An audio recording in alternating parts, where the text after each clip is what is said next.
And the answer is that it will be the result of calling our fn function.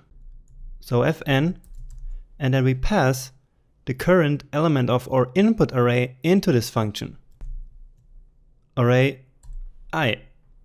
Okay? And this will make a lot more sense after you see one of the functions that we're going to program next. So I will explain it a little bit better by then.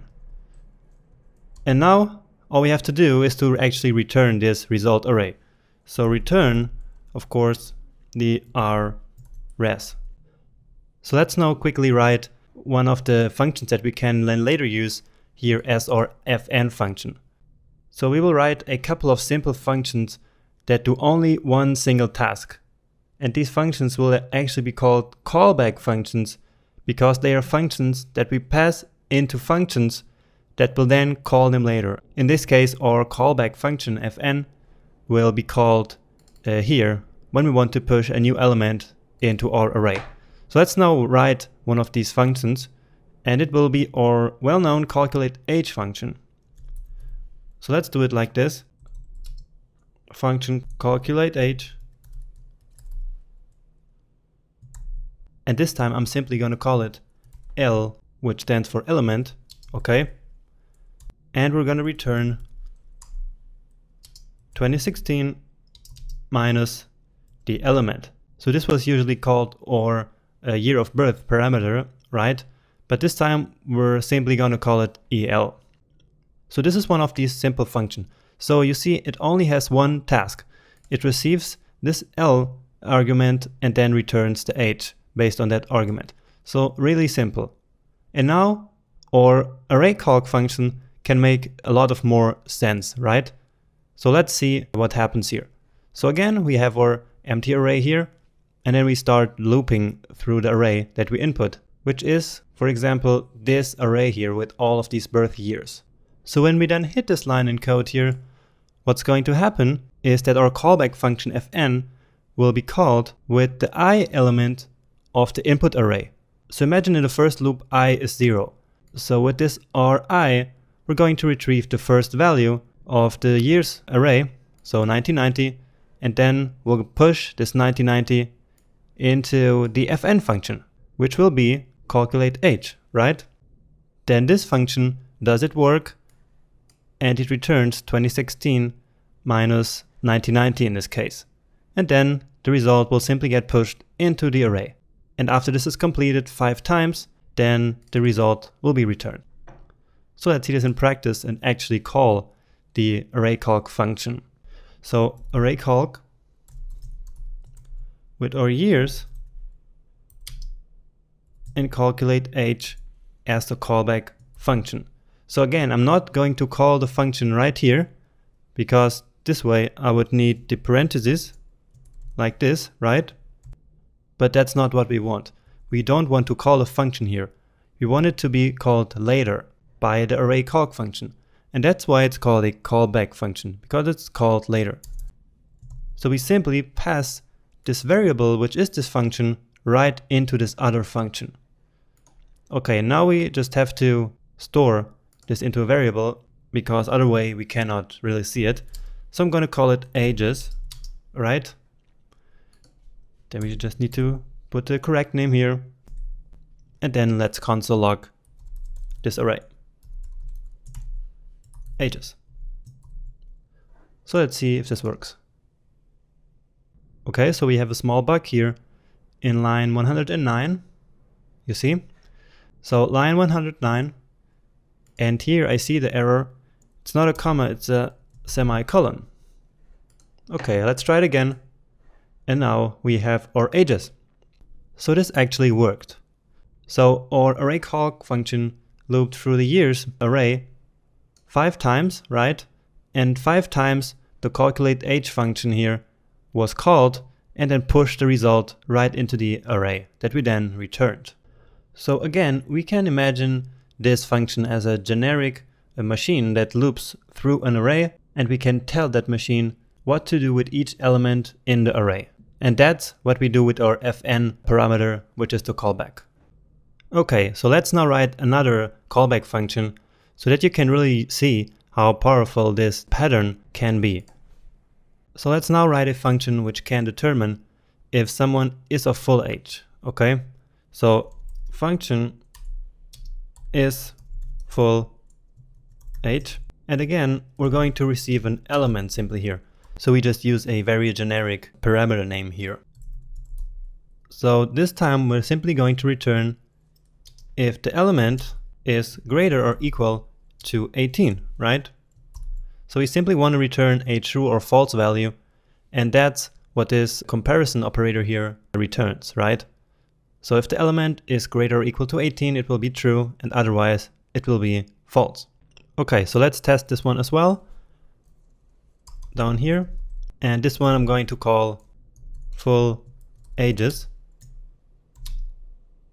And then again we use our generic function, which I like to think of as a machine, and then we can use that as an input, the ages array that we calculated before, right? And then this time we pass the isFull function into our generic calculation function. And so now I want to log the full ages as well. Console.log full ages. Alright, so let's see this. And alright, this makes sense. So the only one here that's actually younger than 18 is this one. And so this one is the only one with false, right? So everything is working just fine. And as a third example, I have a really cool one, which is the maximum heart rate. And that is the highest rate measured in beats per minute that a person can reach when exercising. And it's calculated based on the age of a person. So it's a great fit for this example here. And I thought this would be a really cool use case for people who like to work out. So let's see this formula and let's see how to use this. So function and max heart rate. And again, we're using simply an element as the input, and the formula is actually really simple. So return 206.9 minus 0.67 times the age, and the age will be the element. So we will always call our array calc function here with the age as the input, right? So not with the years, but with the age. Now we also want this to be an integer. So we want to return a value here that's not a decimal. So let's do that. And I'm sure that you remember the math object, and we used the ceiling method before, or the floor method, I don't remember. But now we're going to use the round. And what round does is very simple. It simply rounds the number to the closest integer. So very simple.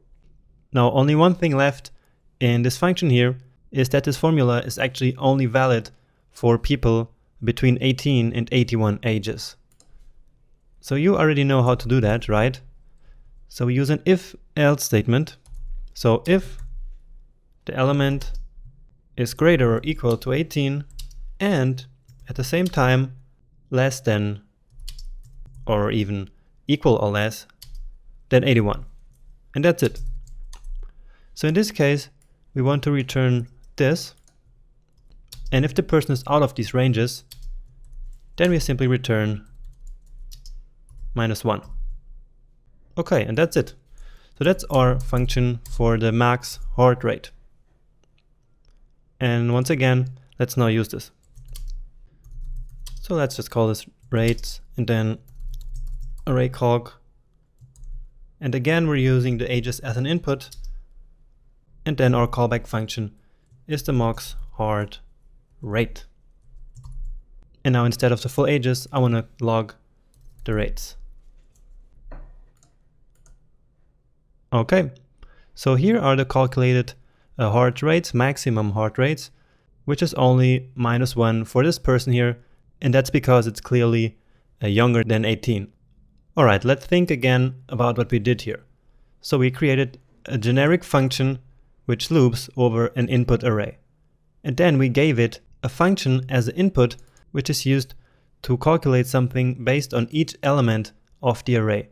And we have created a bunch of different callback functions for this, and we could create even more. And this is way better than having one big function calculating all of this stuff at the same time. because it creates more modular and readable code. So each function here, of these three that we coded here, each one has a simple and single task.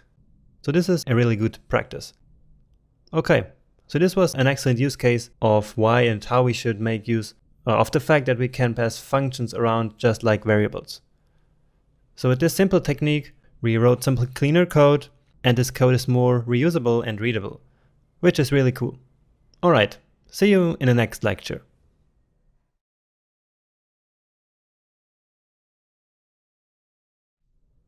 After functions accepting functions as input, let's now talk about functions returning functions.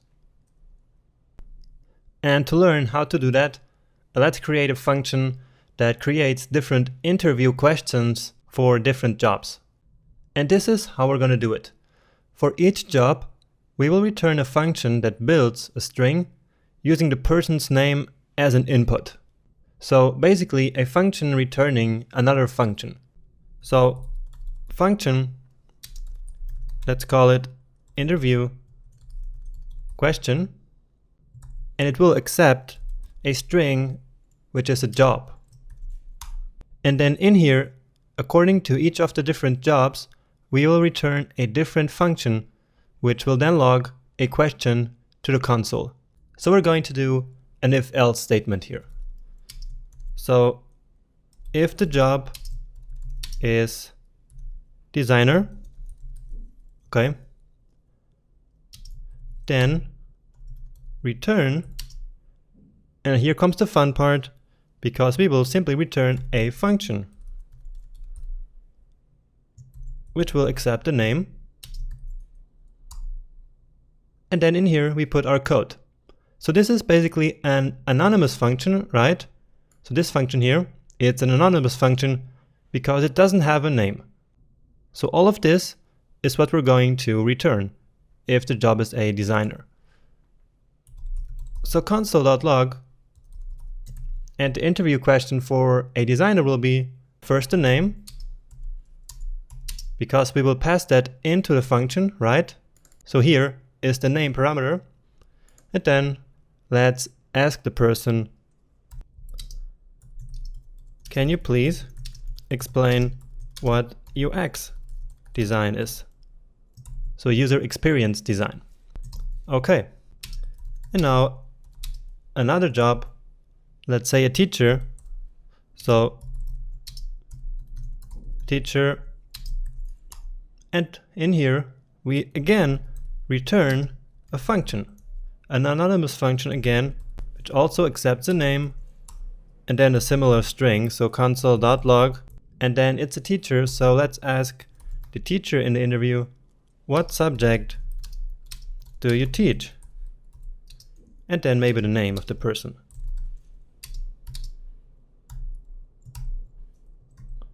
Okay, now we could continue this with a lot of jobs, or we could even have used a switch statement, right? But I don't want to overcomplicate things here, because this is just for demonstration. So I'll just leave these two, and then here an else statement. And again, we're going to return a function. And in here, we'll once again console and then ask, hello, then the name. What do you do? So just a random question if we don't know the job. Alright, so this function here that we just wrote will not just return a simple value as we usually do with functions, right? So instead it returns an entire function that we can then use later. And this is possible because functions are always first-class functions in JavaScript, because they are effectively objects. So we simply actually return an object here, right? It's simply an object that happens to be a function. So let's now use this. And remember, this returns a function, so we have to store the result somewhere. So let's create a variable, and I will call this one a teacher question.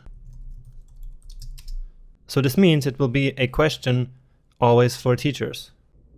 So now interview question, and then what I pass into it is the string teacher. And now if I run this, then this teacher question variable here will be the function that is returned from the interview question when we pass teacher. Where is it? So here. So again, this variable teacher question down here will now be this function here, right? This is just like when we store a function expression in the variable. This is the exact same thing, right? So let's now use this, and I'm going to say teacher question and the name John. So I'm now calling this variable here, which is a function, and I will put the name John into it here, right? Because as we know, this function accepts a name as an input. So let's see what happens. Alright, so what subject do you teach John? Exactly as expected. So with this method, we can basically write one generic function, which is the interview question in this case, and then create a bunch of more specific functions based on that generic function. And in our case, that's this function here, the teacher question, which produces questions for teachers. So we can now also create a function which produces questions for designers, right? So let's say designer question. And then again, we simply call the interview question function, right? But this time with the designer as the argument. And now we have a function which is for designers. So let's console log this here as well. So designer question, and again, John. Let's console log this. Okay, so I misspelled something here. All right, so it's question. Okay. So, John, can you please explain what UX design is? So once again, we have now created a bunch of more specific functions here. So the teacher question and the designer question functions based on our more generic function, which is the interview question function. And we could now go ahead and use this as many times as we want. So let's say designer question for Jane, and for Mark, and for Mike. And to get the point, right? So we can now use this for as many, let's say, designers as we want. So Jane, Mark, and Mike. So all of them will get this question. Let me just show you now that we could also have done this in a different way. So let's say interview question. Okay. And then teacher. And as you know, this will return a function, right? So this will return this function here. And we don't even need to store it in a variable. We can call it right away. So we can use the parenthesis once again and then put, let's say, Mark in here. So this looks a bit strange, but it works. And that's because this is evaluated from left to right.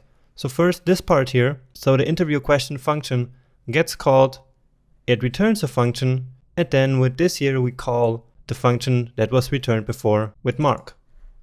So let's see. And yes, this still works. What subject do you teach, Mark?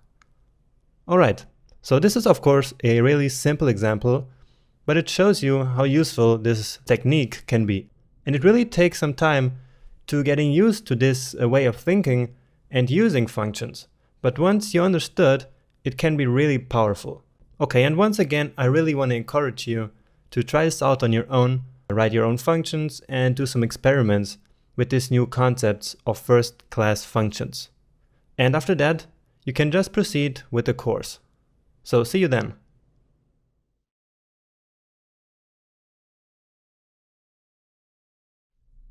Welcome back. I hope you're still following along just fine. In this lecture, we're going to talk about an extremely common pattern in JavaScript, and that is immediately invoked functions expressions, also called IFI. Imagine that we wanted to build a little game where we win the game if a random score from 0 to 9 is greater or equal to 5 and lose if it's smaller. So just a small and silly game really. But we want to keep the score hidden in this game, okay? So the score should not be visible. Now I'm sure that you can think of a way of doing this, right? And the answer is to write a simple function, because we already know that variables defined inside of a function cannot be accessed from the outside scope, right? Because the scoping chain only works the other way around. So we could simply write something like this. So function game without any parameters, and then calculate a random score, right? So math.random times 10, so between 0 and 9, and then simply log to the console if the score is greater or equal to 5. So just a really silly game, right? Then call it, and then let's see. Okay, so false. So this doesn't really matter here, because what I want to show you is that we can do this in a different way. Because there are a few problems with this. If the only purpose is to hide the score variable from the outside, so which means creating a private variable, then we don't need to declare a whole function with a name and then call it. We can do this in a better way, and that is to use an immediately invoked function expression, which is usually abbreviated as IFI. So let me first write out how an IFI looks like, and then I explain you how and why this works. So we start with parentheses, and then in here we simply write our function, and actually our anonymous function, so without a name, okay? And then let me just actually copy this. There's no need to write it again, okay? And then we just invoke this function like this, and this is it. This is an IFI. So how does this actually work? Let's start at the beginning. So if we just wrote something like this, so function, so just something like this, so without the name, but also without the parentheses, then the JavaScript parser would think that this is a function declaration. But since we don't have any name for the function declaration, then it will throw an error. So we basically need to trick the parser and make it believe that what we have here is an expression and not a declaration. And the solution is to wrap the entire thing into parentheses, because in JavaScript, what's inside of parentheses cannot be a statement. And like this, JavaScript will know that it should treat this as an expression and not as a declaration. And then after that, we only have to invoke the function, because if we didn't do this, so if it would be like this, without the parentheses, then it would never be called and never do anything. And since we don't attach this to a variable, then nothing would ever happen. So, does that make sense? This is just how the IFI works. And just like this, we can no longer access the score variable from the outside. So we created data privacy here. And let's confirm that actually. So let me remove this. So let's try to console log the score, but we already know that this is not going to work, right? So let's take this out here, okay. Alright, so we have true, which is the result of this IFI, and then score is not defined, of course.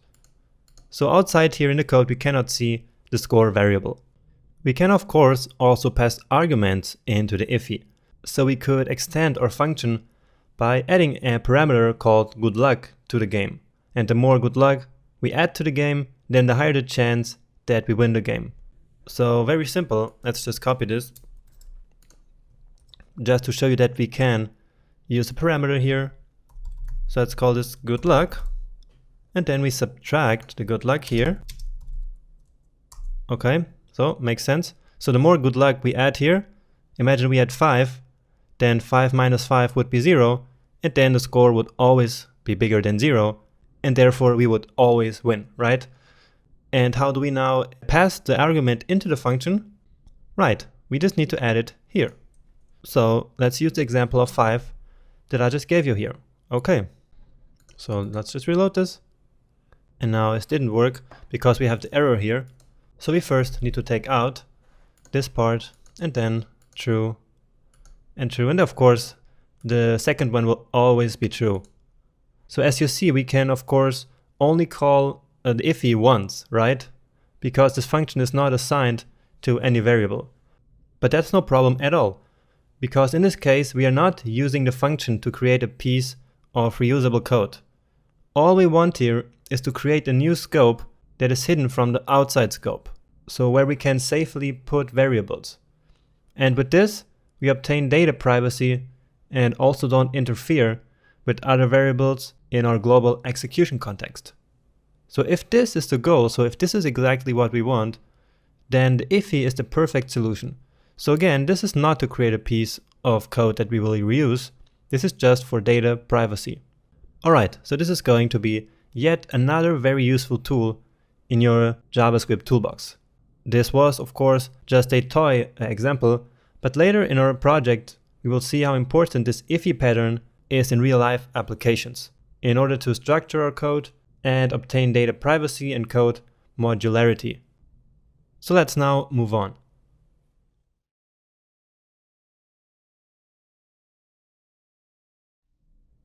We have learned a lot of theory up until this point, but now you are ready to understand one of the most crucial and advanced things about JavaScript: closures. And this is probably one of the most difficult to understand topics for beginners. But you already know everything that you need in order to understand and use closures. So let's dive right into this lecture. So as our example for this lecture, we want to write a small function that returns a function which calculates how many years we have left until retirement. So let's quickly do that. So function, and let's simply call it retirement. And we pass into it the retirement age. So the age at which someone can officially retire. So for example, here in Europe, it's mainly 65 years, usually. Okay, and this function will then return another function which will actually calculate the years that someone has left. So we already did this in the last lectures, so let's not do it again. So we simply return an anonymous function here. So we don't have a name, all we have is a parameter, and this is the year of birth again. So we start by calculating the age in here, so 2016 minus the year of birth, and then we log to the console the retirement age that we passed into the first function, right? Minus the age that we just created. And then let's add something else, like a string, to make a sentence out of this. And I'm calling this one A, which I didn't declare yet, so I'm going to declare it here. So var A years left until retirement. So I will explain you in a second why we actually wrote this function like this. It's because we want to use closures here, so I will explain you in a second what closures are and how they work in here. But for now, let's just write this function so as it is. And now let's try to use this function. And as you know, this returns a function, so we can store the result of calling this function in a variable, and then this variable will be a function as well. So as you noticed, we passed the age that someone has to have in order to be able to retire. So this is an age that changes from country to country, and so we can basically create one function for each country. So this is similar to creating the interview questions for different jobs, like we did before, right? So let's create a function here for the US. And I know that in the US the retirement age is actually 66. So we call our retirement function, and then we pass 66 into it, and this will return a function where the retirement age, so this here, is 66. So if we now call our newly created function, which is this one here, right? So retirement US, and of course we need to pass the year of birth, right? So let's use our well-known 1990, okay? And then let's check it out. All right, so 40 years left until retirement. Or we could also write it like this, like we did before. So for example, retirement, then pass an age, like 66 again. So this will return a function, and then we can simply call this new function with a year of birth again. So this should give us the same result. Okay, so 40 years again. So this works. And let's take a look at what just happened here. So let's examine this together. So we started by calling the retirement function and passed the value of 66 here, right? The function then declares this a variable here and returns this function. Then the function finishes and its execution context gets popped off the stack. And you remember that part, right? Okay, so we stored the returned function here in the retirement US variable, right? So here we call it. And now comes the cool part. So in here, in this function, we use the retirement age parameter of this outer function here, and also the a variable that is also declared outside of this anonymous function. And still, when we run this, this works. So somehow we are able to still use these variables even after the retirement function, which declares these variables, already stopped its execution. So think about that again. Our inner function here is able to use the retirement variable and the a variable of this function here that is already gone. It has already returned, but somehow the variables are still there. And this is the closure. This is really fascinating, right? This really blows my mind each time that I use it, really. So now that we know what a closure is, let's see how and why this actually works behind the scenes. So again, we can summarize how a closure works like this. An inner function has always access to the variables and parameters of its outer function, even after the outer function has returned. So let's see what happens when we call our retirement function. As we already know, the new function gets a new execution context that is put on top of the execution stack. That execution context has an object, which stores the variables, the scope chain, and the this variable. So let's see the scope chain for the retirement function, which means the variables that the function has access to. And remember, the scope chain is like a pointer to all the variable objects that the function has access to. Alright, so of course, the function has access to the retirement age argument set to 66 and the a variable that holds our string. Okay, and then the function returns. So after the function returns, now the execution context of the retirement function is effectively gone. And with it, the variable object and the entire scope chain should be gone, right? Actually, no. The secret to closures is that even after a function returns and the execution context is gone, the variable object is still there. It's not gone. It still sits here in memory and it can be accessed. And that's why we still see it there in the execution stack on the left side. And also in the scope chain on the right side, because, and I'm sure that you remember this, the scope chain is in fact a pointer to variable objects. And in this case, the variable object that we have here on the stack. So let's see this in action. Let's call the inner function that we effectively called retirement US with the argument of 1990, which puts, of course, a new execution context on the stack. Let's now look at the scope chain. So since this inner function is written lexically in the retirement function, it gets access to its scope. And you already know and use that. And now here comes the magic. Since the variable object of the retirement function is still there, the scope chain stays intact. It keeps working. And so we can access the variables that were created in the retirement function long after the function has completed execution, and after its execution context is of course gone. The current execution context has closed in on the outer variable object so that it can use it, and that's why it's called a closure. So the scope chain always stays intact. This is the most important thing that you have to understand and remember. Okay, and just to finish this, the function simply returns and the context is popped off the stack, as usual. So now you not only know what closures are, but you also know how and why they actually work.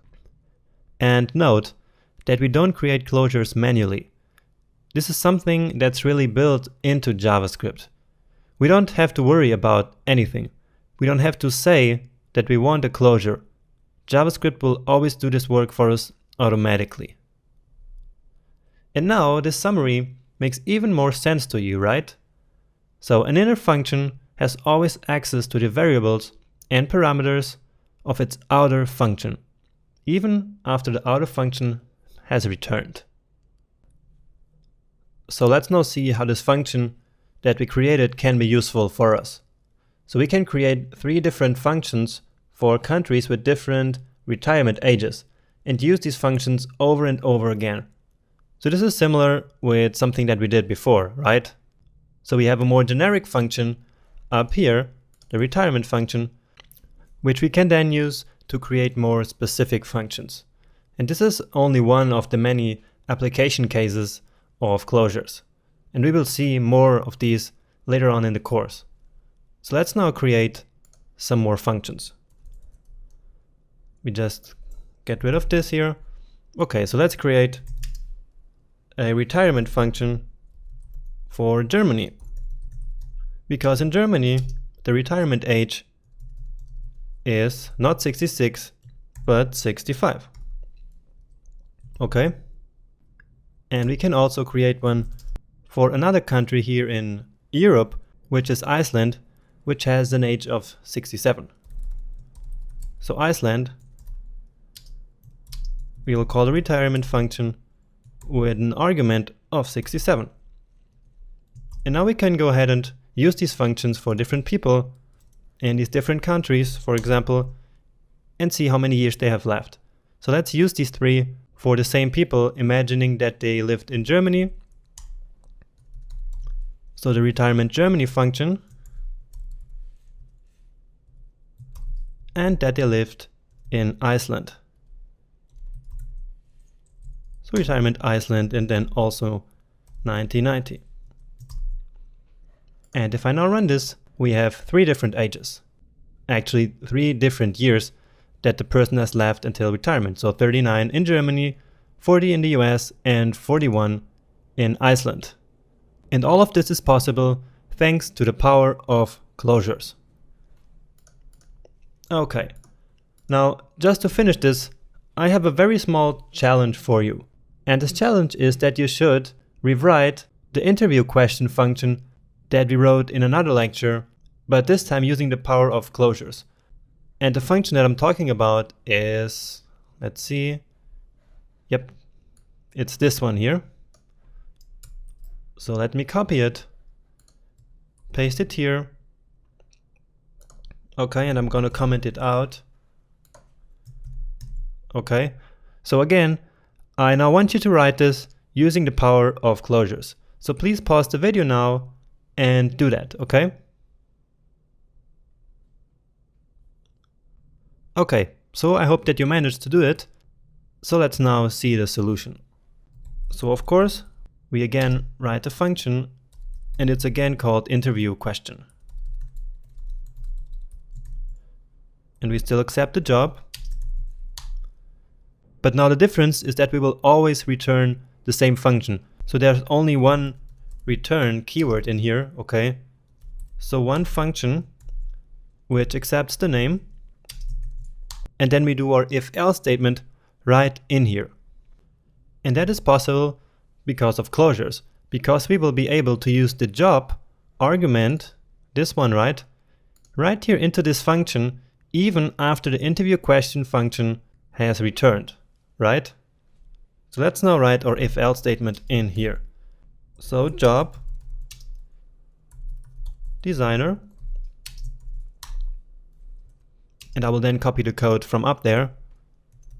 So, and then else if job is teacher,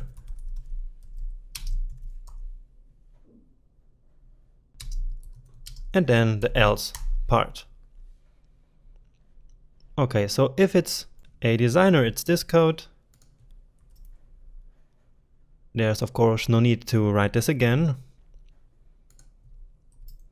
Then this is for the teacher, and this is for all the other jobs basically. Okay, so let's now use this function for a teacher.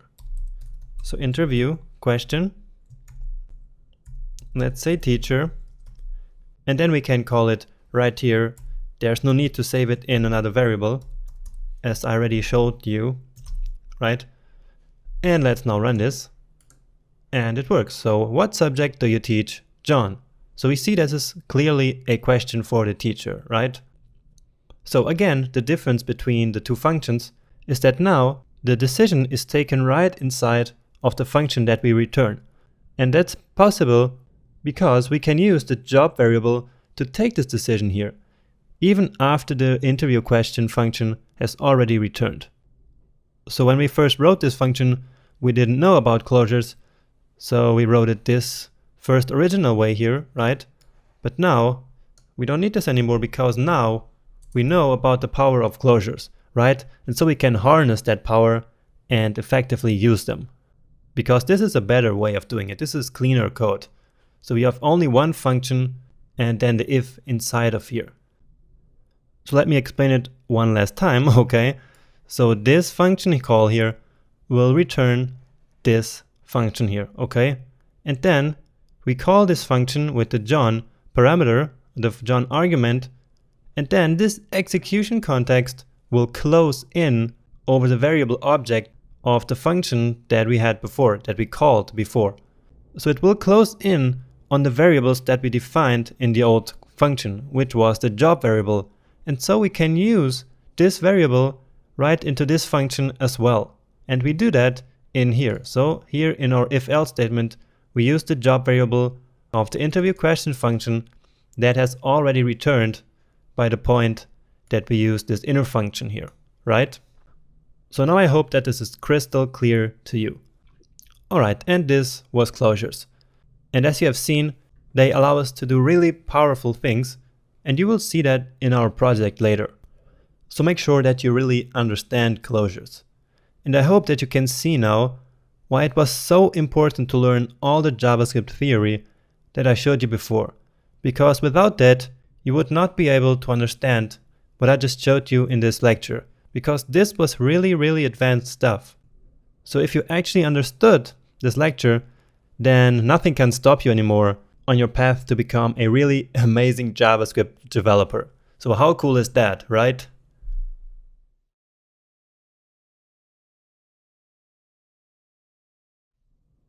In this lecture, we will expand our JavaScript toolbox even more with the bind, call, and apply methods. So we know that functions are a special kind of object, right? And such as the array objects, for example, functions also get a couple of special methods which they inherit from the function constructor object, right? So in this lecture, we will talk about the powerful call, apply, and bind methods. And in a nutshell, these methods allow us to call a function and set the this variable manually. So let's see a small example here. And for that, I'm going to create an object. And in this case, it's just a very simple object. So no fancy function constructors or inheritance, none of that stuff. So just John, and then the object literal syntax. So his name is John, of course. And we've done this a lot of times by now.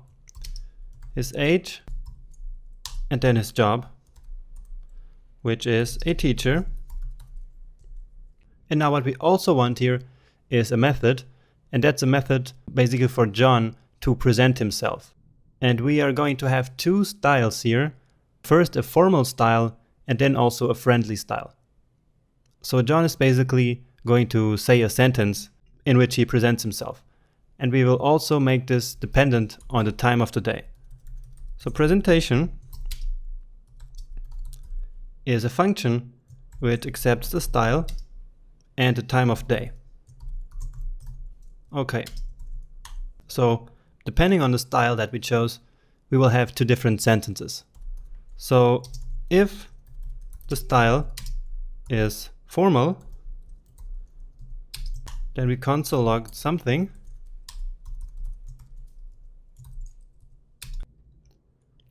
And if the style is friendly, then we say something else.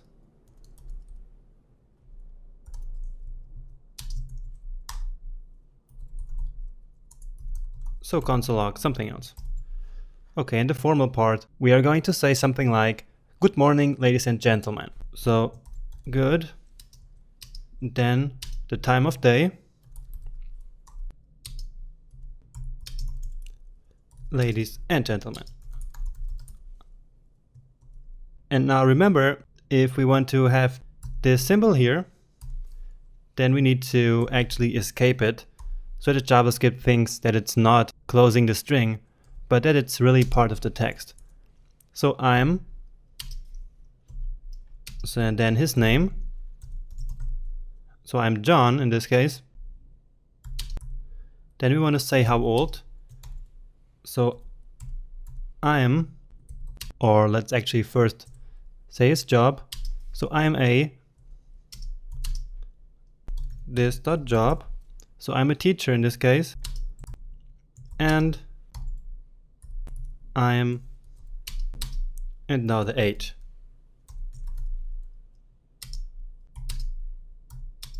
Years old. So a bit confusing, but it makes sense. So now if the friendly style is chosen, then we want to start our sentence with something like, "Hey, what's up?"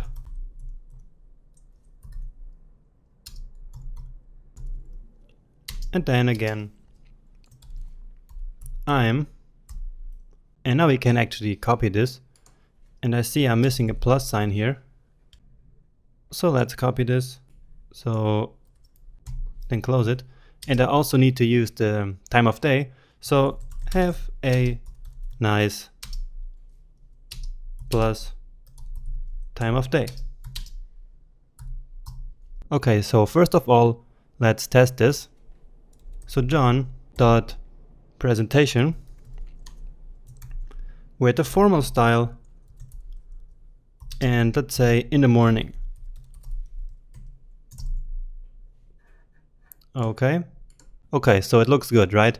Actually, there's only one space here missing, but the rest is good. So it's just here, a space, right? And so also here. Now let's add another object here for someone called Emily. So the name is Emily. She's 30 years old, 35, and she is a designer.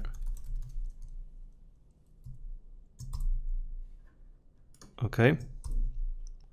Now suppose that we want to use the presentation method for the Emily object, which does not have this presentation method, right? We can use the call method to do this. So how does this work? The first argument of the call method is always to set the this variable. So let's see this. So we can say again John presentation, and now we use the call method on this function, on this method here. So call, and now as I said, the first argument here is the this variable. So if we set the this variable to Emily here, right, then the this variable here and so on, then this will no longer be John, but it will be Emily, right? And now we can set the other arguments. So let's this time use the friendly style. and it's in the afternoon. So let's check this. And it works. So now it's Emily and it still works. So we have the job and her age. And this is called method borrowing, because we actually borrowed the method from John to use it here on the Emily object. So again, the call method allows us to set the this variable here in the first argument. And we set it to Emily because we wanted to use John's presentation method, but setting the this variable to Emily so that we can use John's method on Emily, right? So that is the call method. There is a very similar method which is called the apply method, and the only difference is that this one accepts the arguments as an array. So there's only two arguments, first this variable and then an array where all the other arguments go. So it would be something like this. So John done presentation and apply in this case, and Emily, and now as I said, the array. And then in here we would set the other arguments, friendly and afternoon. Now this is not going to work because our method does not expect to receive an array as the input, right? So the presentation wants two normal arguments here. It doesn't expect to receive an array, so this is not going to work. But I just wanted to show it to you because we will actually use this later in our project. So let's just comment this out here. Alright, and let's now see the bind method. So we use the call and the apply. So the bind method is the one that's missing here. So the bind is very similar to the call method as well. So it also allows us to set the this variable explicitly. However, the difference here is that bind doesn't immediately call the function, but instead it generates a copy of the function so that we can store it somewhere. And that can actually be extremely useful to create function with preset arguments. So let's see how. So let's create a variable because, as I said, the bind method will return a function. So we have to store that function somewhere. So we're going to use the bind method to create a function with preset arguments because bind allows us to do that. So we're going to preset the friendly argument so that we don't have to input it again and again. So let's call this function John friendly. Okay. John.presentation. And now I'm going to use bind. And again, the first argument here is to set the this variable, which in this case doesn't really matter. So I'm just going to go with John. Okay. And now I say friendly. So this is the first argument of the function, of the presentation function. So the style.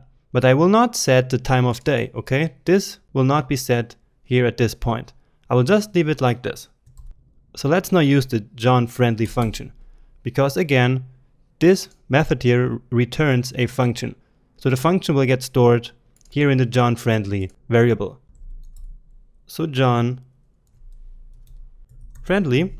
And now there's only one argument left to be set, right? Because I already set the other one as friendly. So I can now say like morning here again. And this is just going to work as it did before. So let's see. All right. So I'm John, a teacher, 26. Have a nice morning. So you see how useful this is, right? So we have a function now which is always for the friendly version of the presentation method.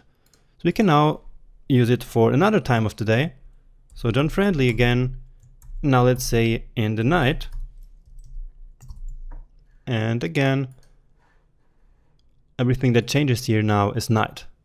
So again, bind allows us to preset some arguments here. And this, what we just did here, actually has a name, and it's called currying.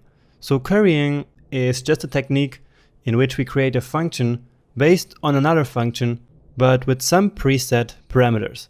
So exactly what we did here. And bind is extremely useful for that. And we can of course do the same for Emily. Okay, so let's say var Emily informal. So John.presentation. and then bind.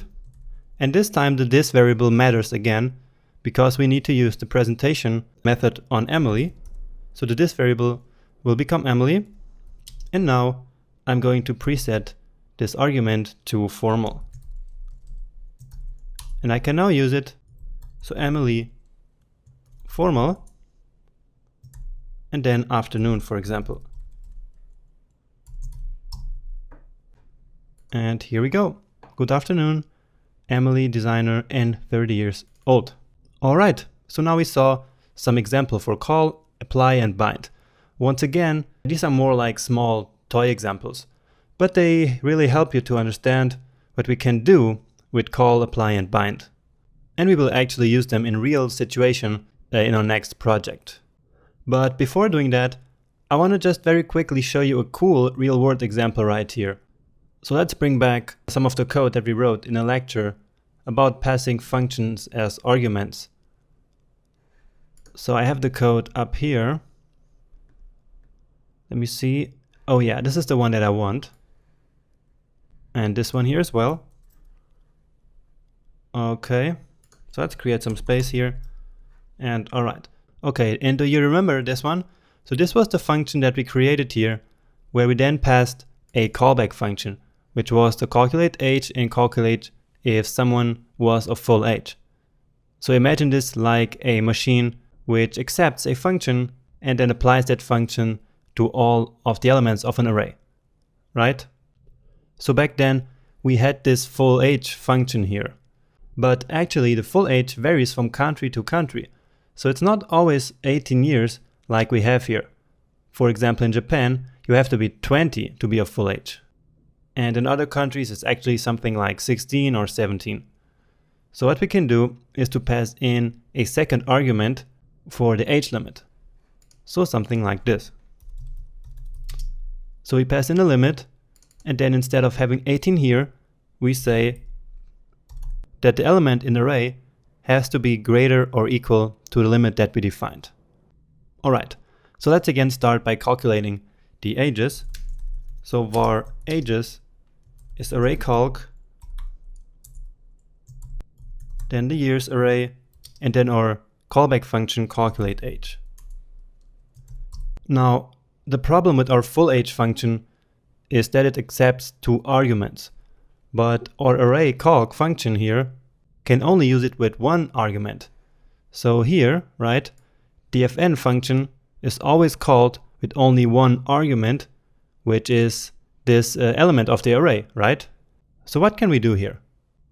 I would say that the best solution is to pass in our isFullAge function, but with the limit already preset, right? And that's what we're going to do. Do you remember how to do that? Exactly.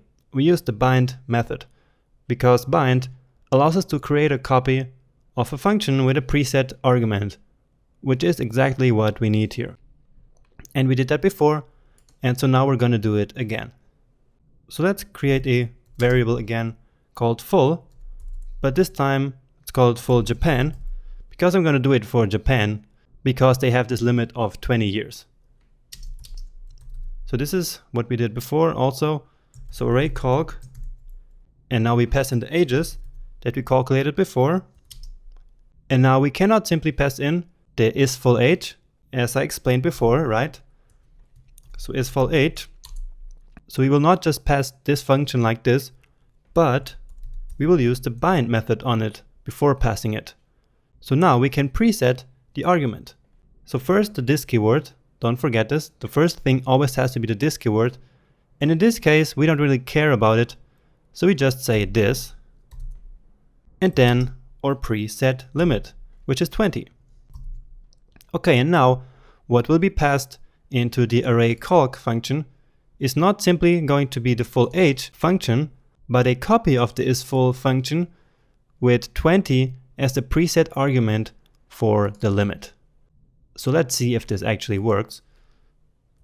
So let's console.log the full Japan.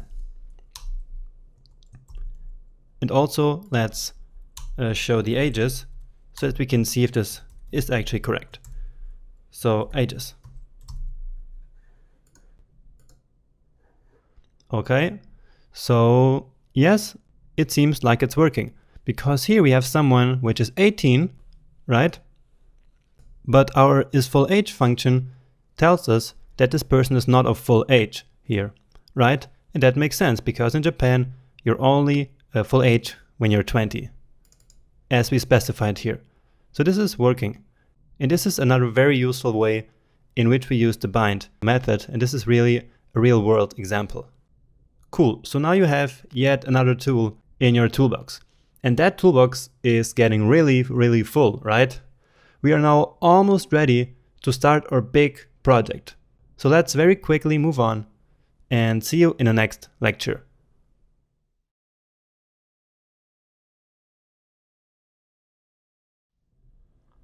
Hello there!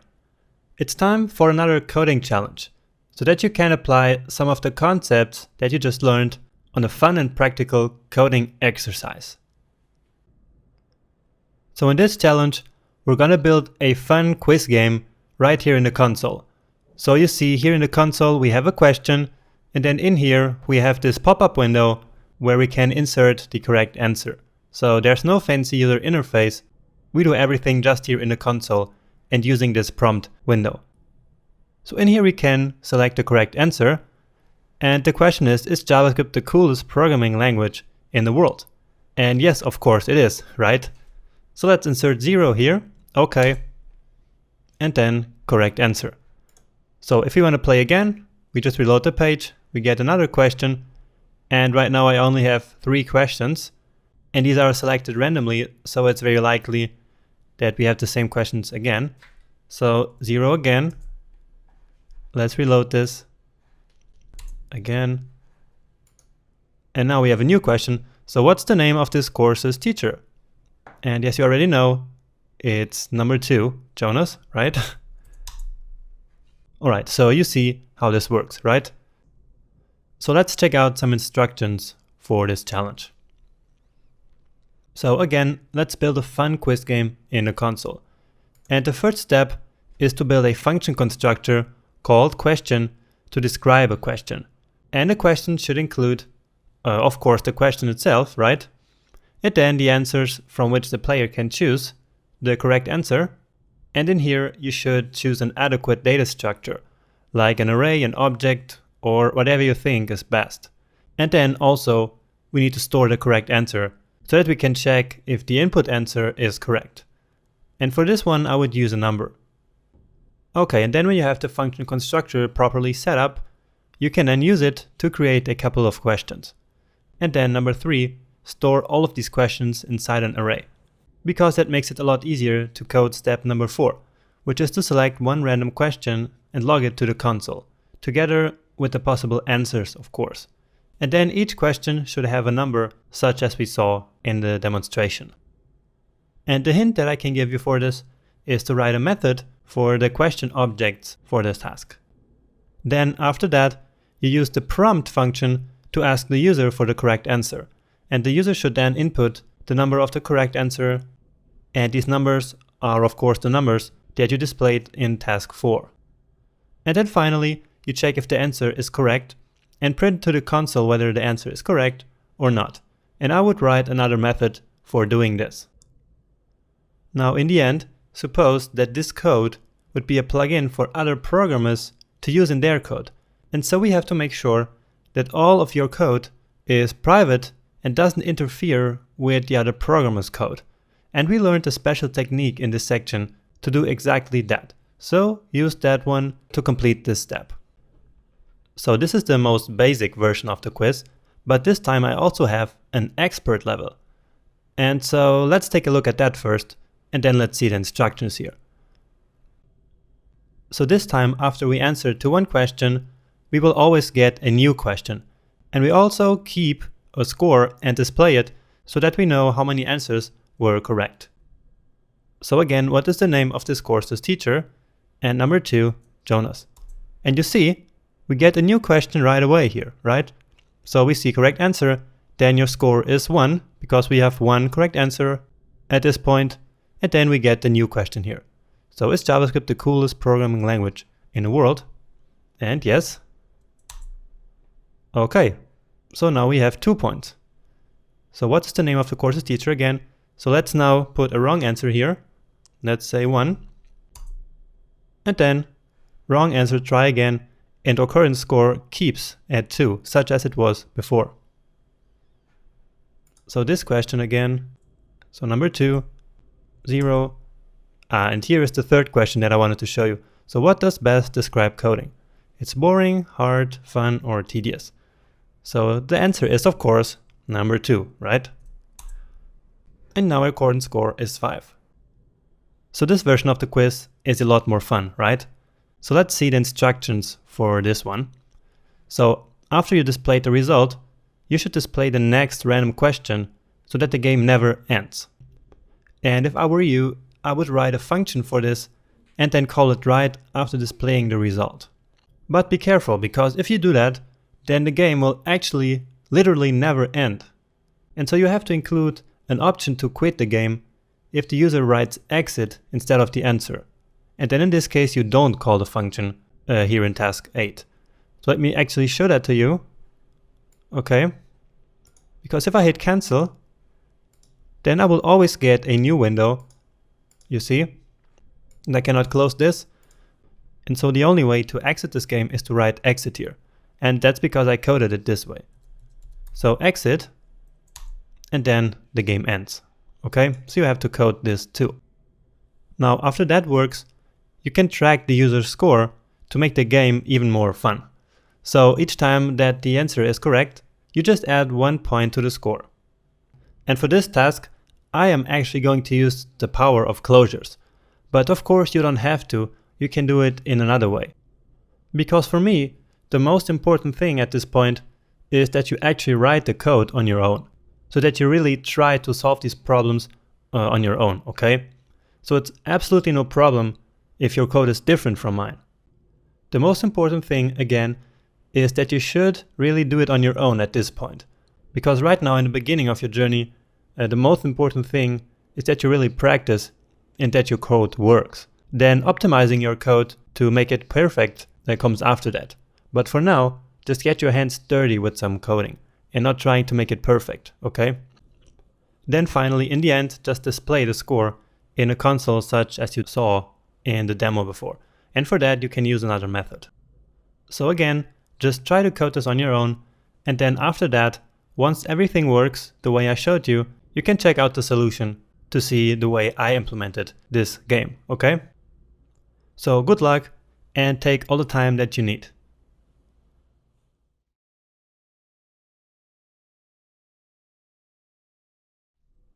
So, I hope that you took the time and completed the coding challenge and made the quiz work. Now, if you want to see my solution, then here it goes. So let's start with step number 1 and build our function constructor down here. So, function, question, and as we already saw, what we need as inputs here is the question, the answers, and the correct answer, right? So I'm simply giving it these names. So question, answers, and the correct. Alright, and now this is how the function constructor pattern works. So we set everything that we input into this constructor on the this variable of this function, right? So this dot question is the question that we input. This dot answers, the same, and the same for correct.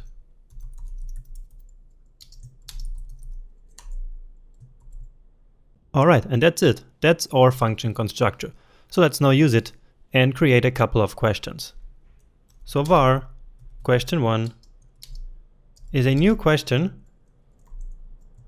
and in here I'm going to pass first a question, right? So I'm going to go with the ones that I showed you in the demo. So is JavaScript the coolest programming language in the world? So that's the first argument. Then the second argument are the possible answers. And I'm going to choose to use an array for this, because that allows us very nicely to store all of the different options in one single variable. So in here, we only have two different options, which is yes and no. Okay, and the third one is the correct answer, and that is number 0. So remember, an index is 0 based, and that's why I'm going with these 0 based correct numbers here as well. So the first one is 0, and the second one is 1, and so on. And with this, we created our first question. Now, remember why that works. It works because the new operator here creates a new empty object, then it calls the question function and sets the this variable of this function to the new empty object that was just created. And therefore, when we then set all of these properties of the this variable, these will be assigned to the this variable of the new object. And that new object will then be stored here in the Q1 variable, right? Or as you already know, actually, the Q1 variable will hold a reference to the spot in memory where the object sits, and then we can, of course, use our newly created object. So let's now create another one. So question 2. So the second one was, what's the name of this courses?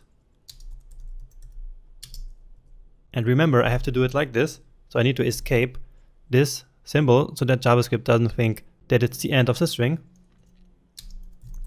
Teacher. And now the answers. So John, Michael, or Jonas. And as you see, we can have different numbers of answers. So here we had 2, here we have 3, and in the next question, we're actually going to have 4. Okay, and in here, the correct answer will be number 1, obviously, right? Because the index is 0 based. And so this last one here is 0, 1, 2. All right, and let's create a third question. So var Q3. And now, what does best describe coding?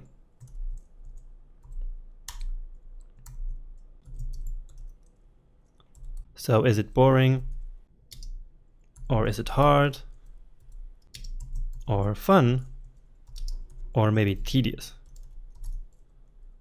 And I would say that it's number 2, so it's really fun. So 0, 1, and 2. All right, so we just created 3 questions. That should be enough for now. Of course, you can add more to make it more interesting, but just to show it, it is enough. Now, number 3 and 4 is to store them in an array and then select one random question. So let's say questions is, of course, Q1, Q2, and Q3. All right, and now we need to retrieve a random question from this array. And so the first thing is to create a random number, which we can then use to take the question. So we want a number between 0 and 2, right?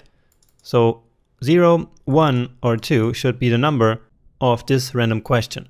Now, in case that you have more questions, of course, the number will be higher. And so we need to write code that gives us a random number between 0 and the number of questions that we have, right? So let's do that. And I'm going to call this number simply n. Okay. And as we did before, we're going to use the math.random method, which, remember, returns a number between 0 and 1. But we don't want between 0 and 1, but between 0 and the length of our array. And so we multiply it to make it a bigger number. And we multiply it by the length of the questions array. So length. So now we just need to use the math floor, a method such as before, to remove the decimals from this number. Because remember, this will give us something like this. So let's see it in the console. Okay, of course it doesn't work like this. So let's say we know that the length is 3, right? So let's simply do it like this. So this is going to give us a number between 0 and 3, like this, right? And so we want to simply cut out these decimal part here. And that's exactly what the math.floor method does. And this way our number will always be nicely between 0 and 2. Okay, so now writing questions, n will give us a random question. Now all we need is a way to display this question in a console, right? And so as I mentioned before, I'm going to use a method for that, right? And so we're going to use the concepts of prototypes and prototype chain to write this method, because I should not write this method right here into this object, right? Because then all of these three questions would have this method attached to them, and that would not be ideal. So remember what we discussed in the lectures before. And so what we talked about in the lectures before is to write the method into the question's prototype property, which is the prototype of all of the instances, so of all of the objects created through it. So of Q1, Q2, and Q3. And it works like this. So question.prototype, and now the name of the method. And this one is going to be simply display question. And the first thing is, of course, to display the question, so console.log, and this dot question.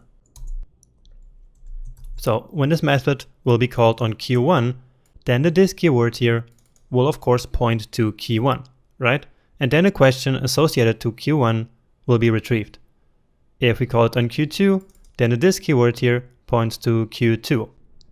And of course the same thing with Q3. So that's the cool thing about the prototype chain, that this method is not actually attached to one of these questions, but it's in their prototype. And so all of these objects can access it through the prototype chain. Okay, so this displays the question. Now we need to display the answers. And since we have multiple answers, and we also don't know how many these are, so in some cases we have 2, and here 3, and here even 4, we need to loop through all of these answers and display each of them. So we're going to use a for loop for that. So var I equals 0, and then I will be incremented until we reach the length of the answers. Dot length. Okay, so we did this a lot of times before. And e++. So imagine that there are 2 answers, then the length will be 2, and so this will run when I is 0 and when I is 1. And then when it's 2, this condition here no longer holds true, and then the loop stops. And so in here what we're going to do is to console.log each of the answers. So this dot answers, and then we're going to retrieve in each iteration the corresponding answer. But actually we not only want the answer, but also the number. And so for that we're going to use this I counter variable. So it's going to be 0 and 1 in this case. So we want this, then we want to add a colon and a space, and then the actual answer. Okay, so this should already work. So let's test this out. So with this here, we already retrieved the random question. Now all we need to do is to call the display method on it. So display question. Actually, I need to call it, right? And so now it's time to test this. And we have a bug in line 335, but it's no problem. Let's see where it is. Yes, of course. The assignment operator is missing. And another one. And yes, of course, that's because I'm still missing here the function keyword. Okay, so this was totally missing, of course. You probably saw it coming already. And again, another error here. Now it should work. So the question is already here. So JavaScript, the coolest programming language, but the answers are missing here. So something is wrong in here. And so the problem is here. I misspelled this one. And now here we are. So yes and no. So let's reload this. And yeah, it works for the other questions as well. So here are our 3 random questions. Let's check out the next step. So now we use the prompt function to ask the user for the correct answer. So we're simply going to do var answer. And then remember this prompt function that I showed you right in the beginning. All it does is to open like a pop-up window where the user can input something. And what we pass in here is simply the string that will be the question that we want the user to see. So please select the correct answer. So let's test this. And we say 0. So now of course nothing happens because we didn't yet code the part that validates the answer, right? But before we do that, let me show you something. So I will just log the answer here. So answer. And what you see now is that this is actually a string, right? If it would be a number, it would look like this. So it's blue and it doesn't have, of course, these quotes. So this is really a string and not a number. But the correct answer that we have here in our questions are, of course, numbers. And that's what we're going to compare the user's answer with. And so therefore, this also has to be a number and not a string. So what we can do is to use the JavaScript built-in function called parseInt. So parseInt. And this simply converts a string to a number, to an integer number. So parseInt, actually with E. And now let's see this again. So number 2. And let me check the answer here again. And now you see it's a number. So it no longer has these quotes and it's displayed here in the blue color. And now to check the answer, if it's correct, we are going to write another method here into the prototype. So question.prototype.checkAnswer.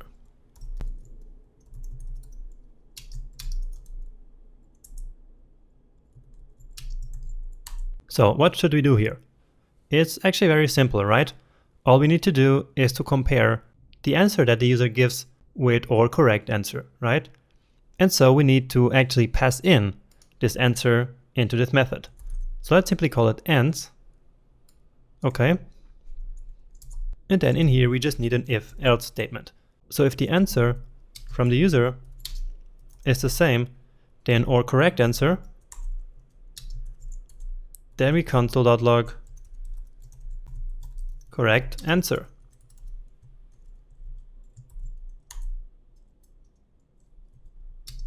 And if it's not, then we simply log wrong answer.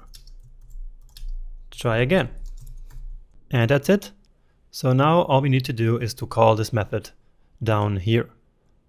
So again, we use our question that we are working on, and that is questions n. And then we use check answer and pass in the answer from our user, which is stored in this answer variable. We could of course have stored this here in a separate variable because we're using it here and then again here, but let's just leave it this way here for now. And now this is actually all we have to do to make this work. So let's test it out. So is it the coolest programming language? Yes, it is. And that's the correct answer. Cool. And the same question. And again, the same question, what's going on here? And now we have a different one. So what does Bass describe coding? It's fun and correct. Just to try another answer here. And now it's wrong. All right. So let me see the tasks up here actually. So we completed all of them except number 7. And this one tells us that we should give our code a privacy so that it doesn't interfere with other programmers' code. So what did you learn in this section to do exactly that? That's correct. We're going to use an immediately invoked function expression. And it's really simply, we just have to do function, just like this, and then invoke the function at the end. And this creates a new scope in which we define all of this that we did here, right? And then at the end, the function is simply executed. And so if now someone else includes this code in his own project and also has a variable called question or a variable called n or answer, then that one will not interfere with our code. So our code is always safe because no other code is ever going to override it. And that's the main goal of using an IFI like this. So this is really a great use case to show you how important this can be. Let's just test it again to see if it still works. And yeah, of course it does. So that was the first basic level of our quiz. Now in the next lecture, I'm going to show you the solution for the expert level quiz. So stay tuned for that.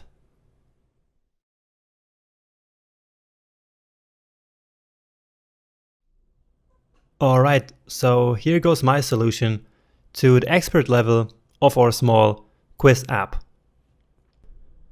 So let's first take the code that we just wrote and copy it down there. So I'm going to comment it out and copy it. Alright, and paste it down here. So this is a starting point to now code the expert level of the quiz. So let's take a look at our first task here. So after we display the result, we then want to display the next random question. So let's do that and simply write a function. And what this function is going to do, it's going to do all of this game logic here so that we can call it over and over again. So let's call this function next question. So function next question. And of course it doesn't need any parameters. And now let's put this to the inside. And then of course we need to call it next question. Okay, so right now this is actually exactly the same thing that we had before, so nothing different is going to happen. Because now we need to also call this function here in the end. So imagine we execute this function here, and then after all of this is done, so after we selected our question, displayed it and checked the answer, we simply want to call this again. So very simple, we simply write next question again. Actually this part here we only need to do once, right? So the array of our questions is always going to be the same, so nothing changes there. Now remember the problem that I described, which is that right now if we would call this app like this, then we would have no way to actually ever stop this quiz. Because each time that we hit the cancel button on our prompt window, it simply opens a new one. And then there's no way to really stop this. So we have to have a way to stop the game. And that is by writing exit into the prompt window instead of writing the number for the correct answer. And so let's say that we only want to call this next question if the input from the user is not exit. Okay, so we say if the answer is different from exit, only then we want to call the next question again. So this makes sense, right? And actually we also want to only do this one if the user doesn't choose to exit the game, right? So we only need to check if the answer is correct if the game continues. So if it's not an exit. Alright, now before we can actually try this out in the browser, there's still one issue with this. And that is that up here we converted the answer, right, to a number. But here, down here, we want to check if the answer is exit. So if it's this string. And that means that we actually do not want to convert the answer to a number here at this point, because then we can no longer perform this check here, right? Because at this point the answer will no longer be an exit string, never. Okay, so we need to take this out from here and move it. So we are going to move it to here. So parse int this answer. So we're simply moving the parse int function down here, which is where we actually want a number. So we want to pass a number into the check answer method. And so now everything should be set for this to work correctly. So let's try this out. So the name is Jonas, and all right. So you see, we have a next question and we have a new prompt window here. So what does best describe coding? It's fun. Correct answer and the next question. So great, it's working just fine. So the first step, or the first two steps actually, are completed with this. Now remember, we need to write exit if we want to exit from this game, right? So let's try that out, so to see if this also works. And yes, it worked. So our code is complete at this point. Remember, all of the stuff that we wanted to do again, here each time after the user gave an input, we simply wrote it in a function, called it at the beginning, and then called it each time that we want to continue the game. So each time that the user didn't write exit into the prompt window. So this was the easier part of this challenge. So let's now talk about keeping the score of the user. And as I mentioned before, I'm going to use the power of closures here in this case. So let's see how. So my solution is to write a function here, which is going to keep the score and to update it when the answer that the user gave is correct. And this is going to be like a nice container where I can keep everything that is related to the score. So the score itself and a function to update it, instead of having like global variables and variable mutations all over the place in our code. So let's just see how this is going to work. So functions, and very simply score. Okay. And in here, I'm going to create a variable called score. So let's say SC, so the short version of score, and 0, just because I don't want to repeat the same name here, okay? And this function here is going to return another function. And what this function does is to increase the score if the answer is correct and then return it.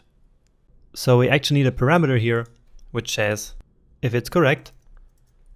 So this is going to be a true or false value. And then if the answer was correct, then update the score. And we know there's a nice operator for that, right? And it's this one. So it's the same one that we always use in the for loops. So this simply adds 1 to the score. And then either way, so if it's either correct or true, it's going to always return the score. Okay. And so this way, everything that I need about the scores is here in this function that this closure returns.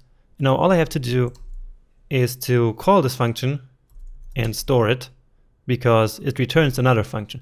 And so I want to keep that function in this variable. And I'm going to call it keep score.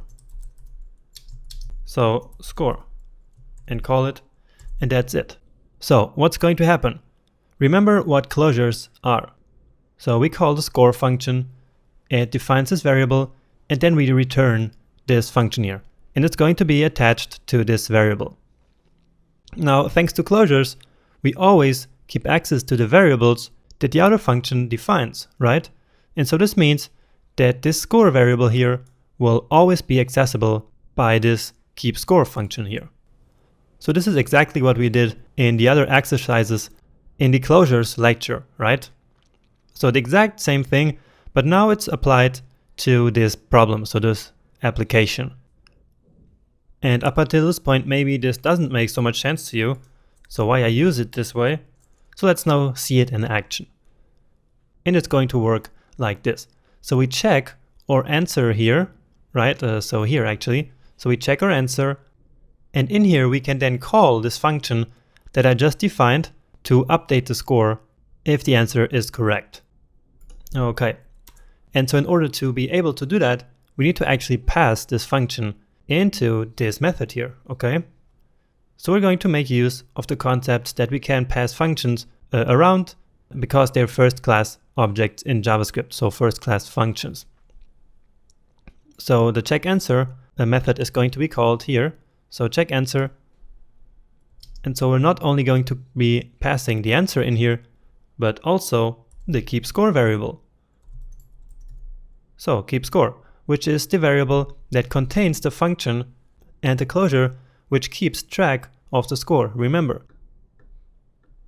And so now, in here we also need to set the parameter. So answer and call back. Let's call it like this. Okay, and now in here we can simply call our function. So it's going to be callback here, but remember that this is the keepScore function. And now we pass in true, right? Because we know that here when the answer is equal to the correct answer, the answer will be correct.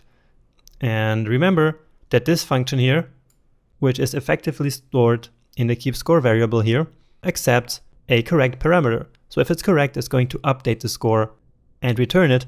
And if it's not correct, so if it's incorrect, it's going to only return the score and not make any updates. So in here we always have to pass true or false. And since this returns something, we need to store the score somewhere. So let's say sc again, which is short for score, and then declare it up here. So var score, and that's because I'm going to call the function here as well. So score, callback, and this time with false. And therefore the score is not going to be updated. All this does is to return the current score. And that's because we want to display the score in a console either if the answer is correct or if it was false.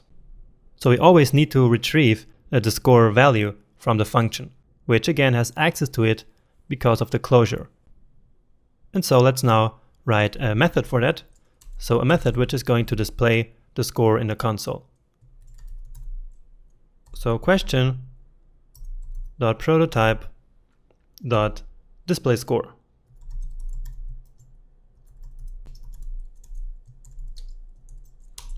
Okay, actually we need a parameter here, which is the score. So all we do in here is to simply console.log the score. So your current score is, and then the score, and then simply like a separator line so that we have our questions like nicely separated. So something like this, okay? And now all we have to do is to call it here. So this dot display question, and then pass the score into it. And once again, we have access to this method here because of the prototype chain. Because this variable here will point to the object on which this method here was called. So this checkAnswer method was called. And then of course it has access to the displayScore method as well. And so it's called and then prints our current score to the console. So does all of that make sense to you? Let's now check it out if it works. So we know all of the answers by now, right? Well, something is not really working here because this printed 2 questions here now, right? So let's now check out what's going on here. So I'm going to exit the game so that we can check out what's going on here. So everything looks good here actually. Well, what I see here, so here we return a score and not sc. So we were currently returning this function here, okay, instead of returning sc. So this was something really wrong. So maybe that was the reason why this wasn't working properly. So let's check it out again. So coding is fun. So you see that this is still not working fine, right? Because we have still 2 questions here. So this kind of means that the display question here is called twice, right? So this is really wrong. So let's check it out again. So, and I see that here is probably the problem. So here we have display question, which is this method up here, which displays a random question, but instead, of course, it should be displayed a score, right? So in here, we of course don't want to display the question again, but the score. And it's completely normal that these kind of bugs happen in programming, so this is just a matter of a small distraction, and then you can cause these kind of bugs. And then all you have to do is to think about why this is happening, and then try to hunt these bugs down. So basically to find where you did a mistake. And I'm pretty sure that this one here was the mistake. Also because this score was never appearing, and also this line here was never appearing. So this means that we were not really calling this method anywhere. And so this is here the place where the bug has to be. And now I'm pretty confident that it's gonna work. So fun. And now the current score is 1. So great. Then the same question, and it was updated to 2. So it's working. So the closure and this mechanism that we coded is working. So 1 now, so a wrong one, and the score stays at 2. Now it's 3. Now let's put a wrong answer again. And yeah, the score stays at 3. And so everything is working properly. Exit, and that's it. So take a look at this code again and try to really understand why the score function here works the way it does. We learned everything about this throughout the section, but it can be a little difficult when you actually see it in practice. So make sure that you really understand how and why all of this works. Alright, I would say challenge completed. So see you in the next lecture.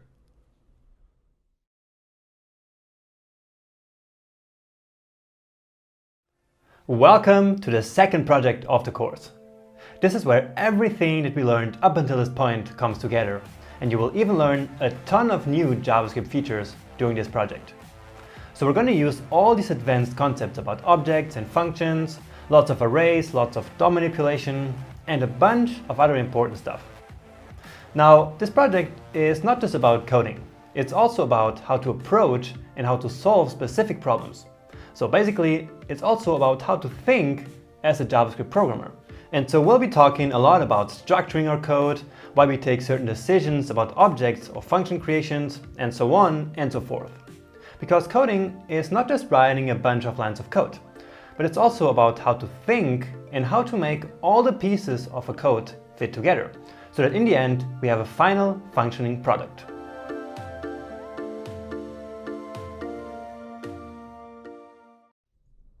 So, let's finally start our big project. In this lecture, we'll take a first look at the application that we're going to build throughout the section and set up our project.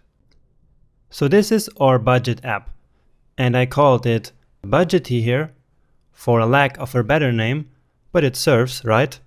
So this app allows us to add incomes and expenses for a certain month, which is in this case September 2016, and the app then calculates how much money we have made and how much we spent, and then it gives us a nice budget here in this field.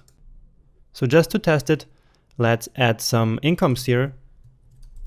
Let's say we have made a website project and that we made 2,500 euros or dollars, and then we hit this button and then our income appears here in this list, so the value, and then here these total income updates and the budget as well. So let's put another income, and suppose we sold our car, we didn't need it anymore, so for 1,500 euros or dollars. So this gets added to the list, and then our income gets added together. So 2,500 plus 1,500 makes $4,000 or euros. And then of course we can add expenses, so we need to change this to minus here. And then let's say we have to pay rent. So $900. And here we go. So now it's in the expense list, and this budget here got updated. So 4,000 minus 900 is 3,100, right? So this is the budget. Now let's say we went to grocery shopping. So groceries, and we spent 97.42. Okay, so commas also work in here, right?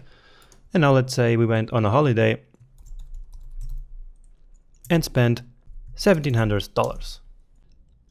And if we make some kind of mistake or just want to remove an item here from the list, we just need to click on these icons that appear as we hover over them, right? So imagine that we didn't pay this amount after all, so we can just hit here and then it disappears and everything else gets nicely updated here. So really cool, right? And there is more. So here we see in these percentages here, the percentage that each of these expenses is of the total income.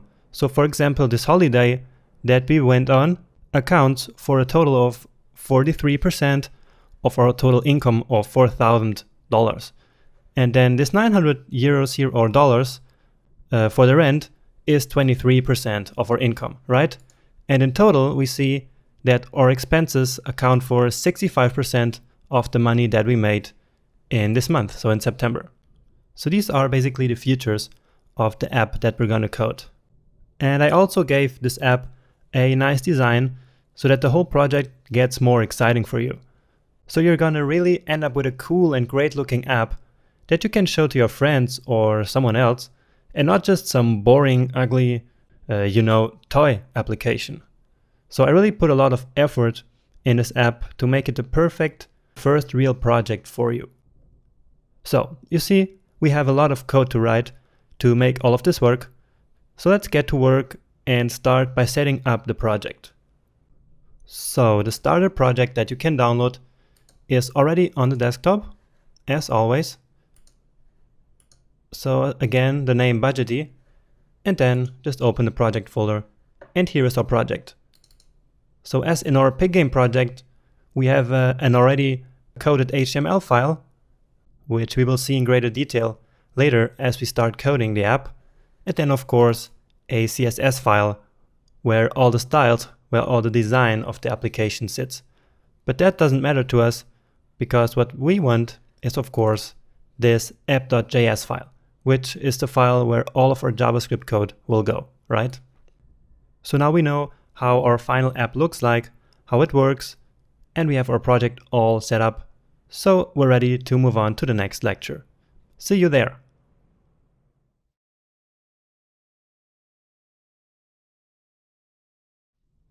Alright, so now that we are familiar with our project, we're ready to start coding, right? Well, not really.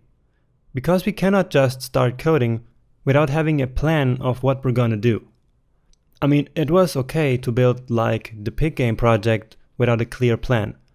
But in a bigger project like this one, we really need to think about the structure, the architecture of our application. So let's do that in this lecture. So in the end, we're gonna end up with something like this.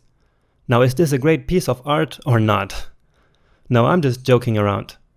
This is actually a representation of the final architecture of our app in the way that I like to display it. But not so fast. We need to think one step at a time, and we need to think together so that everything makes sense to you and so that you can think on your own when you start coding your own projects. That is really important and one of my biggest goals with this course. I want you to learn how to program and how to think, not just to copy my code. And that's also what you want, right? Okay, so let's look at our application again and identify the most fundamental parts that we need to code. And we're actually going to do this planning in more than one step. Right now, I just want to identify the most fundamental things that our app has to do, and then start coding them. And later, we're going to come back to this and then plan the rest of the app's features. So this is step 1. Alright, so we know that we can input an income or expense description and value, then hit the OK button, and then the data will appear on the user interface and the budget calculation will update. So it actually starts with a click on the button. And we already know that we can handle these kind of events using an event handler, right? So the first thing on our to-do list will be to add that event handler. Okay, and then we need to get the data out of our input fields. So we need some code for that as well.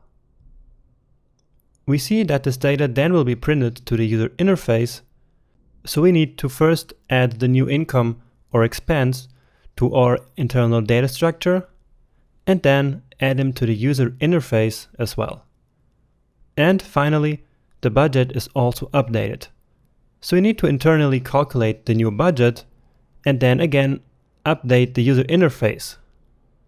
Does that make sense to you? Okay, so we're going to write functions and methods for all of these tasks in our application, right? So we already have a nice list of tasks that we have to complete now. But before we start coding, we also need to talk about how to structure our code. And for that, there's nothing better in JavaScript and programming in general than modules.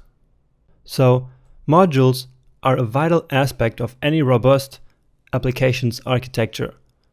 Also, modules help us in keeping the units of code for a project both cleanly separated and organized. And lastly, modules can allow us to encapsulate some data in privacy and expose other data publicly. All of this keeps getting more important as our applications get bigger and bigger. So basically, modules allow us to break up our code into logical parts, which are the modules, and then make them interact with one another. So what modules should we have in our project? Let's think about the tasks that we have already on our to-do list. So looking at these tasks that we specified before, we can see that some tasks have more to do with the user interface and others with doing internal data manipulation, right? So we're going to create a module for each of these so that we have cleanly separated and organized units of code in our app. So we start with a user interface module and a data module. Okay, so I would clearly say that get input values, add the new item to the user interface, and update the user interface with the new budget should all go into the UI module. Do you agree with that? Okay, and as for the data module, let's add the new item to our data structure and calculate the budget right into the data module. Now, there's still one left that doesn't really fit in any of these modules, right? So I'm going to create a new module and I'm going to call it the controller module. So in here, we'll add the event handler and specify the response to the event.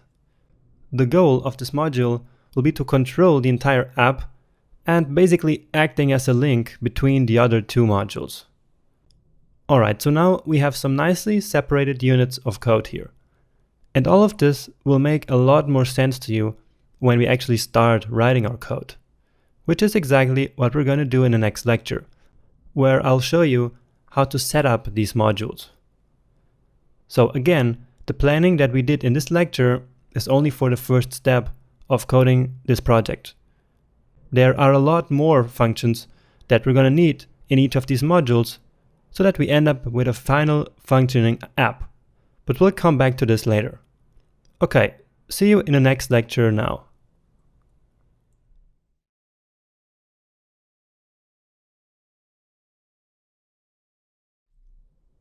Let's now start to implement the modules that we talked about in the last lecture.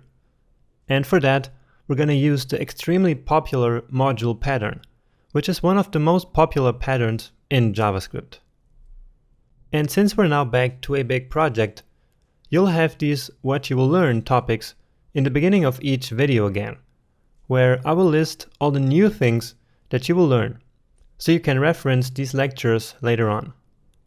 So in this lecture, you're going to learn what the module pattern is in JavaScript and how to implement it, and you'll learn more about private and public data, exposing methods, encapsulation, and separation of concerns, and how all of that is related to the module pattern. So this is going to be a really important lecture. But let's first remember why we're going to use modules for our project. And do you remember why?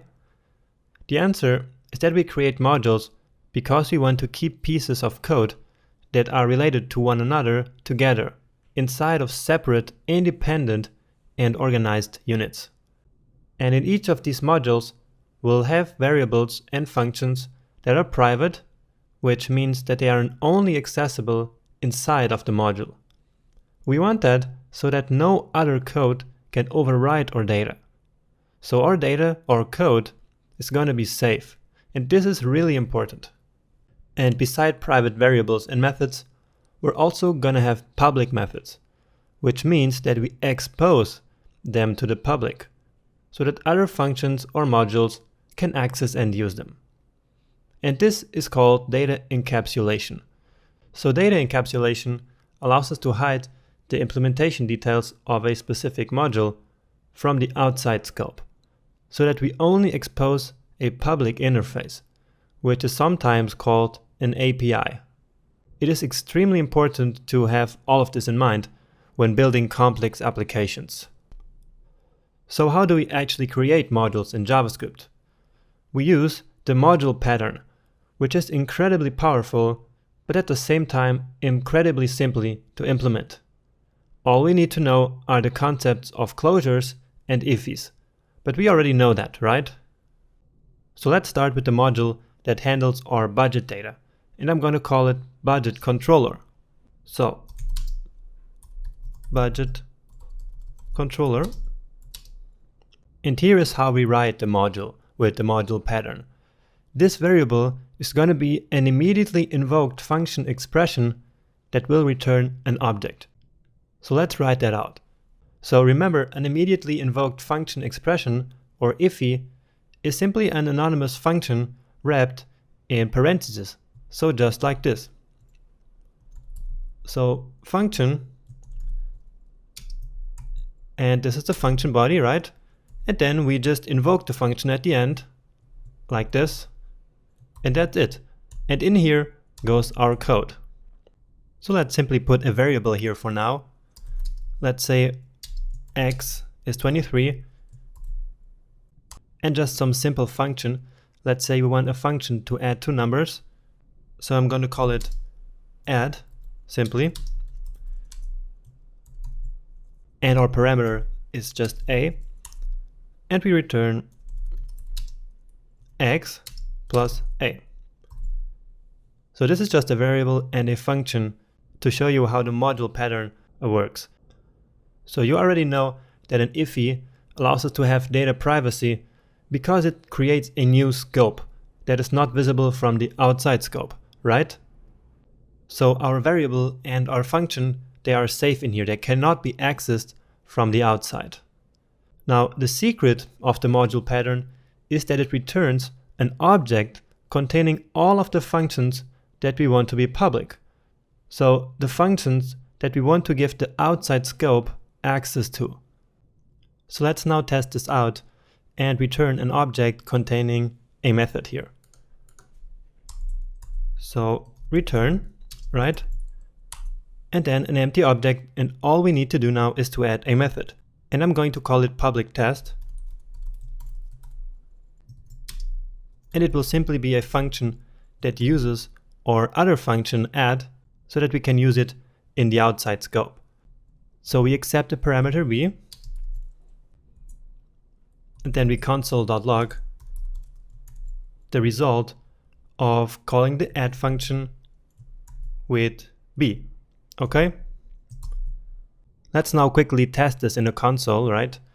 So this time I have the browser here on the other side in full screen because we're going to need that